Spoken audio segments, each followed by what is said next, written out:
Image TV mi ing tabi libising bu ahan ba makta nomai thing konjeso na taran okjari malaki pao miyam da pizari thasi gi amada koktruk ta koki militant singna drone bombing yauna landarak pada mauna ha ama laikidaba du state lengakna matam chana makoina paikhat kadaba thabak thorom sing paikhat haudabadagi thokibani haina social activist malem thongam na phongdokre ngasi Manipur Press Club ki thangjing hall da pangthokiba pawgi mifam amada wafam ase phongdokladuna malem na hai haukiba chahi gi me homdagi hauduna ngasi phawba koki militant singna tatharakli balan nasida Manipur Chief Minister Nongthombam Birenna leibak miyam gi damak lauriba thodang asi pende Manipur da thokliba issue asi ngalingai matamdagi loisinba yarabani adubo makoina sak mayengduna leiningai issue asi loisinba ngamdan leikibani Lanasi mapalamdagi narol da chongna kiba migrant singna koki MLA tarana support tawdna makogi tonganba administration ama semna ba hotna bada achauba thodang lauriba koki MLA tarabo ngasigi hausna kankhatuna thamba sinna su lanasi losinba ngamdabagi chawrba machak ama oiri adumoina makoki MLA piriba makogi power asi lauthokta tarabadi makhatana lanasi adumak tatharakpa yai manamaduna Manipur ki Chief Minister BJP ki President amadi House Speaker na makhode piriba power asi lauthoknaba hotnagada bani haina so phongdoki targi pham phawa pu ba yauriba kuki MLA tara makhoina hariba kuki khulai paiba sing asida tongthalaga akhoi Manipur da tongan ba lengak ama talaknaba achauba ihau ama lakpa dahan bani habase miyamna khangnaraga lairaba wafam asida makhoina Nathairam laga illegal immigrant haiba wahaisina kulai ama oina sijanaraga ngasi phawba kuki MLA tarase ngasi phawba house na kankhallaga thamba asina maram oirakada ngasigi issue asi losinba ngamdabani haiba wafamse aihakna mayamda haijari Sahi ama makai farak loba Manipur da thokliba ira ngasida matam khara santi hanjilakli haina lengakna hairaga khanghaudana koktrukta koki narco militant singna drone sizinaduna bomb thadarakduna maitei micham singda landarakpabu yaningdo phongdoktuna Bisnupur akoiba aponbalo bal nasenduna ngarang numidang athengbada miyamgi maya khungchat chatkre Bisnupur gi akoibada khundariba khunjasingi maya paibi amadi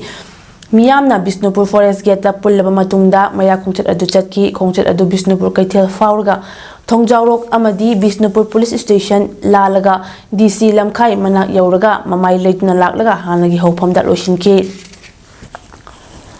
maya khungchat aduda micham miyam da drone sizinaduna bomb thadaba yaningde Manipur gi saktam kaibi yaroi long lip Manipur koki tomna hatkadabani state force ta sakti piu haiba kholaukya su lauki Bal Women Wing Vice President and Bimola na phongdoki bada mamang chahigi mi homdagi koki singna maitai da atamna na landarak libasida ngasi phawba koki singna haurakpa ngakni maitai singna hauruba amata yaukide aduga Central Forcing leina koki singna drone sizinaduna bomb thadarakduna mapam da chakchaba lakchaba nupi mitam hatpa haibasi Manipur ki Security Advisor DGP amadi Central Government ki security fail ori haibani micham hatliba India government na hathanmani haibasi mayek laraba khudamni aduna India government amadi Manipur government condemn tawi maramasna Home Minister Amit Shah Manipur ki Chief Minister Security Advisor DGP moral ground da form thadu Manipur da hojik lairiba Central Forcing chaba tingna bani Manipur laira tanna bani halhan kro haiki Bal Women Wing President Obinana phongdoki bada Central Force leina drone da bomb thadarak pasina Central Forcing leibagi kanaba leitre aduna loina halhanbikro State Force amadi mama oibising tana koki thengnajarage koki nangamlagang hatkrasheno maitai nangamlaga koki tumna hatki haiki amjandara koki nangame mama hatkijano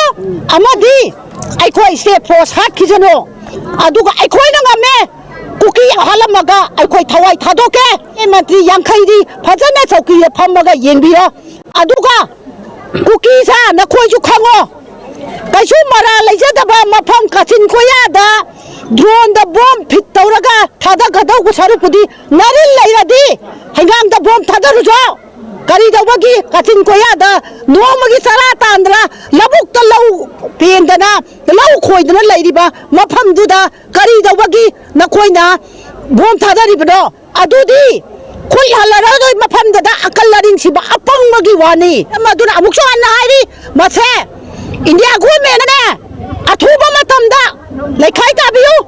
set ꯐꯣꯔꯁꯇ power ꯄꯤꯕꯤꯌꯨ ꯉꯁꯤ ꯐꯥꯎꯕꯗ set ꯐꯣꯔꯁꯇ power ꯄꯤꯗ꯭ꯔꯤꯕꯁꯦ ꯃꯁꯤꯗ ꯇꯥꯛꯄꯗꯤ India ꯒꯣꯔꯃꯦꯟꯅ ꯃꯩꯇꯩ ꯑꯁꯦ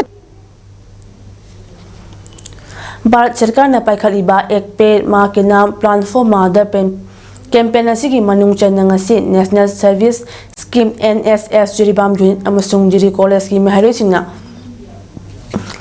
Jiri college की campus अमदी कदम तराखोल की मफमसिंगदा उ चारा सिंह थादुना थरम असी पांगथोखरे ngasiगी उ चार थाबगी थरम अदुदा सरुक याखिबा NSS यूनिट